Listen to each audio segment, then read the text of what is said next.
I'm a top 500 support player both seasons now in Marvel Rivals, so today I'm going to be sharing with you the most common mistakes I see from low elo players and how you can fix them. In my opinion, these are some of the most fundamental mistakes people below Grandmaster make, so fixing these should easily get you out of the metal ranks. So the first mistake we're going to talk about is staggering. Staggering is when you or your team die one by one without ever fully regrouping or trading to keep the fight even in numbers. When you lose a fight, it's best to either back out if you can make it to safety, or just die quickly so you can rejoin your team. Winning fights is often a numbers game. If you get a pick and make it 6v5, you're more likely to win the fight, and vice versa. So for example, let's say you're about to start a fight, but 2 people on your team instantly die. In this situation, it's better to back out if you can, or if you and your team are already committed to the losing fight, just die quickly so that way you can regroup with your team from spawn. The worst thing you can do here is just go in without any follow-up from your team and die alone. Also, something to know is you'll often hear people refer to this as a reset, so if your teammates call for a reset, now you know to regroup so you can take an even 6v6 fight. Mistake number 2 is one that's incredibly easy to fix, and that is just to track the enemy ultimates. When you're tracking the enemy ultimates, it gives you an idea of how you need to play and how you're able to play. For example, let's say you're playing strategist and you have your Luna Snow ult and you're playing against a Star-Lord. If you're keeping track of the Star-Lord ult and you know he either has it or is going to have it soon, now you know you need to hold your Luna Snow ult to save your team. If you know that Star-Lord doesn't have his ult, now you know that you can use your Luna Snow ult without getting punished to help win a fight instead. It also helps with positioning. For example, if you know the enemy Doctor Strange has his ult, then now you know you need to play back and avoid being too clumped to make sure that you can dodge it. Knowing when you can get value out of your own ult and how you can deny the enemy value from their ult is incredibly important. And the easiest way to track the enemy ults is to just look at the ult charge in the kill cam if you die, but another way is to just assume that in a mirror matchup, for example, if both teams have a cloak and dagger, both heroes will be getting ults at around the same time. Moving on, we have mistake number 3, which is not positioning on off angles enough. This is something that's important for both duelist and strategist players. An off angle is a position that is basically not directly grouped and clumped with your team. So it could be slightly to the left or to the right, or it could be on high ground while your team is on low ground. The goal of an off angle is to be able to safely output damage from a position where the enemy team is too worried about your team to be able to focus on you. There are a couple of ways that off angles play out. First, if nobody on the enemy team looks at you while you're on an off angle, it means you can do damage for free. This can help you find a kill, force supports to heal them, or force cooldowns. The second way it can play out is the enemy team does start focusing you, at which point you should just disengage and find cover. This is going to pull pressure away from your team, allowing them to take space back, do more damage, or even find kills. Something to keep in mind is you should always be positioning around cover, whether you're in an off angle or not. If you're playing on an off angle slightly to the left or right of your team, but you're in the open, you're just an easy target for the enemy team. Also, you need to remember your goal with being on an off angle is just to apply more pressure. It can help you find kills for sure, but staying too long or being greedy for kills and dying for it defeats the entire purpose. Now let's talk about your ultimate abilities, because a lot of lower ranked players hold their ultimates way too long. Depending on your hero, it can take about 1 to 2 minutes to build your ult charge up, meaning if you use your ult within a minute or so of having it, you could easily use 5 or 6 ultimates in a 10-minute game. Something that's really common is people will hold their ults for the perfect opportunity to use it, which could easily take an extra 1 to 2 minutes. In that time frame of holding your ultimate, you could have easily built another one back up. If you see an okay opportunity to use your ult, whether it results in just a kill or 2 or only forces the enemy to react with their own ults, there is still value there, even if it's not the team wipe you wanted. For example, using a duelist ult to force a strategist to use an ult in return is a completely fine trait. It can open opportunities for your other teammates to find value with their own ultimates, or it can just give you an advantage going into the next fight when your team now has 2 support ultimates up and the enemy team only has 1. I like to think of the phrase, don't let perfect be the enemy of good. It's hard to find the perfect opportunity to ult, but there will be plenty of good opportunities instead if you're looking for them. While we're on the topic of using abilities often, let's talk about your normal abilities, otherwise known as cooldowns. Lower ranked players tend to make the exact same mistake with their cooldowns as they do with their ults, which is just not using them often enough. The same exact concept I just talked about applies here as well. Most cooldowns are incredibly short, less than 20 seconds or so the more often you use them, the more opportunities you're going to create for yourself to find kills, trade cooldowns back, or force ults from the enemy team. Don't wait for the perfect opportunity to use your Mantis Leap to kill an enemy duelist or strategist. Use it on the tank who's too far up, or the Black Panther who's diving on your teammate. This isn't to say to just randomly throw out your abilities and waste them, but you should always be looking for an opportunity to use them in an efficient way if you can. If you want to hold your ability to counter something, that's perfectly fine, but just don't hold your abilities for no reason. So now I've talked about how you should be using your abilities more often, but is there a time when you shouldn't be using things like ultimates? Actually, there is. Mistake number 6 is using your ultimates in a fight that is already won or lost. Sometimes it can take a lot of ultimates to win a fight, but in general, you want to use as few as possible. This is called ult economy, and if you can win a fight using fewer ultimates than your opponent, it gives you an advantage going into the next fight. So for example, if it's a 6v6 fight and 2 people on your team use their ults and you kill 3 people, you probably aren't going to need to use yours to secure the fight. Sure, the fight might be over sooner, but unless you're under immediate pressure to win the fight fast, it's much better for you to hold your ult until the next fight. And the same goes the opposite way. Sometimes it's better to let the enemy team just use 3 to 4 ults to win a fight while you guys only use 1, reset, and hold your ults for the next fight. Again, just avoid using your ultimates when the fight is already won or lost. Mistake number 7 is an incredibly simple one to fix, and that is please just break the enemy utility. Groot walls, Moon Knight Onks, Namor squids, anything else I forgot to mention, they all provide incredible value to their respective characters, and when you're actively breaking utility, it means you and your team take less damage and have an easier time playing the game. A tip to make this even easier for you is to just listen to hero voice lines. Normally, they will have a specific voice line dedicated to things like the Onks or the squids, letting you know there's one around you to break. Another incredibly common mistake I see is players trying to force a hero when it's not working. That doesn't necessarily mean you're dying a lot, but just in general, having a lack of value. For example, if you're playing Black Panther into a Namor with Luna team up, you have to ask yourself if you're really accomplishing the goal of your hero. Can you assassinate the backline or at least be a distraction, pulling multiple enemies away from your team? Or are your dives just getting shut down? What value means here is going to depend on which hero you're playing, but in general, if you're dying constantly and not having an impact on the game, whether it's through kills, distracting,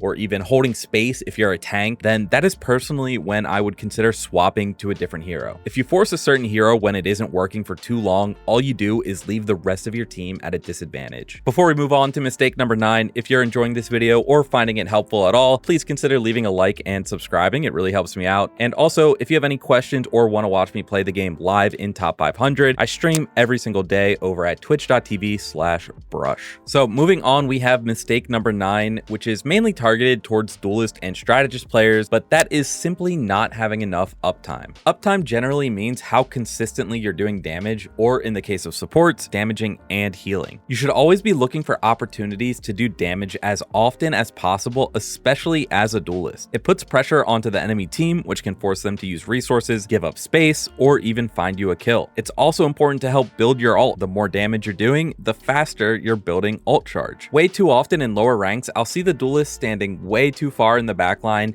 missing half their shots and putting zero pressure on the enemy team. Look for off angles, play near cover, and be constantly shooting at the enemy team to keep a high uptime. For strategist players, you should still be doing the same thing, but to a lesser extent. You still need to make sure nobody on your team is dying or in danger of dying, but if your team doesn't need healing, that doesn't mean you get to sit on point and do nothing hiding behind your tanks. You should always be looking for opportunities to do damage. If you're below Grandmaster and think you have high uptime, I recommend you go into a replay to see how often you're actually putting pressure on the enemy team, because there might be more opportunities to do damage than you realize. It wouldn't be a common mistakes video without talking about bad positioning. There's a lot to cover here, but I will do my best to keep it simple. This is mainly targeted towards duelists and strategists, as tank positioning is going to be entirely different. First, not enough lower rank supports and duelists play on off angles. I explained off angles earlier in this video, so I won't go over it all again, but you should always be actively thinking about how to incorporate them into your gameplay. The next thing to talk about here is just generally bad positioning. And in the most simple way, bad positioning means you are not playing near cover. You should always be looking to position yourself around cover when you can, and if you're making a play that requires you to be in open space, you should think about where you can go for immediate cover when you are in danger. For example, if you have a Mantis ult active, you don't really need to worry about if you're in the open. The ult is going to keep you alive, but you should be thinking about where you're going to go as soon as that ult is over, so you don't end up in the open with nowhere to hide. You could use anything as cover: a vending machine, a corner at a choke,